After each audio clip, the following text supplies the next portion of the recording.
Hello tout le monde, on se retrouve aujourd'hui dans une nouvelle vidéo dans laquelle je vais vous présenter mes 3 dernières lectures. 2 lectures graphiques et un roman de très jeunesse. Donc c'est parti par la première que j'ai découverte et c'est le premier tome de Olive de Véro Cazot et Lucie Mazel, publié chez Dupuis, donc c'est Une lune bleue dans la tête.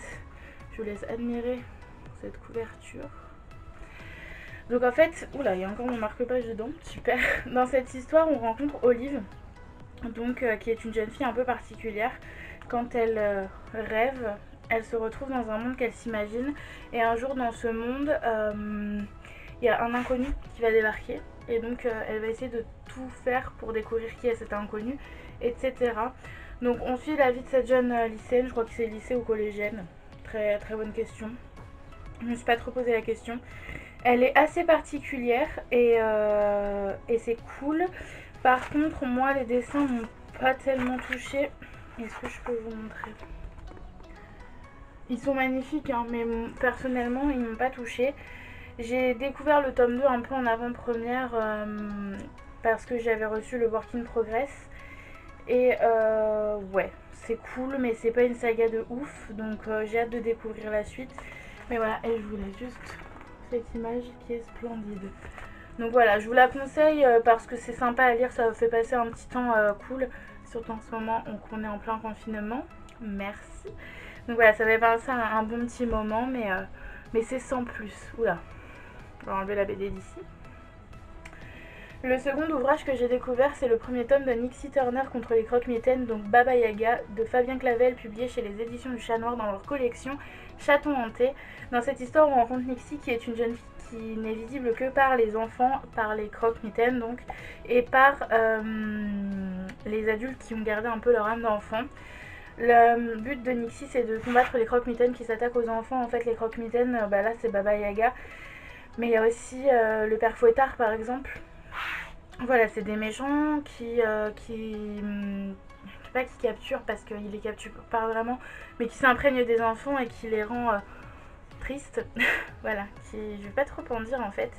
Et donc dans cette histoire, elle va rencontrer Nawel qui est donc attaquée entre guillemets par Baba Yaga et elle va tout faire pour l'aider.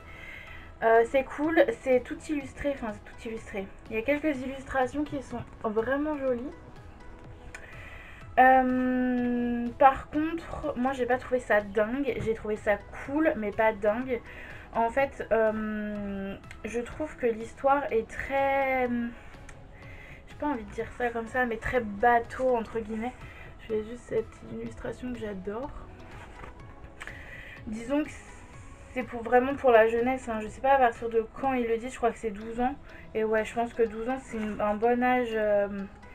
Un bon âge pour lire cette saga parce que en étant adulte, je sais pas, moi c'est pas que je suis passée à travers parce que j'ai apprécié, mais ça m'a pas transcendé, on va dire. L'écriture de l'auteur est vraiment cool. On s'attache très très rapidement aux personnages parce qu'ils sont très très bien décrits. Et du coup, les enfants, entre guillemets, enfin les adolescents pourront très vite s'attacher et s'identifier aux personnages. Donc je trouve que c'est ce qui est cool. Et j'ai hâte de découvrir la suite. J'ai le tome 2, 3, 4 dans la bibliothèque. Donc je vais découvrir ça très vite. Et ensuite, le dernier ouvrage que j'ai lu, c'est Aubépine, le tome 4, donc de Carensac et Tom Picot, publié chez Dupuis. Et donc le titre de ce tome, c'est La fin de tout et du reste. C'est vraiment une trop bonne saga. J'adore. Et en fait, à la fin, il est noté. Est-ce que je vais y arriver? Fin du premier cycle. Attends, je ne sais pas si vous voyez. Voilà, tout en bas là, hop.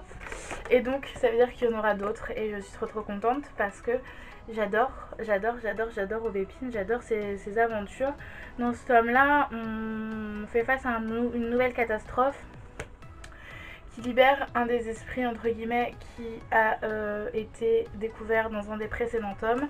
Et en fait, Aubépine va tout faire pour libérer la planète. Et c'est cool, et je vais juste vous montrer une illustration. En fait, je vais vous la montrer tout simplement pour vous donner une idée, mais j'ai pas d'illustration qui ne spoile pas. Un manque par là. Il devrait y en avoir une par là. Non mais du coup je vais vous montrer... Non, pas la dernière. Je vais y arriver. Hein. Voilà par exemple. Donc voilà, j'adore cette saga et j'ai hâte de découvrir le second cycle du coup.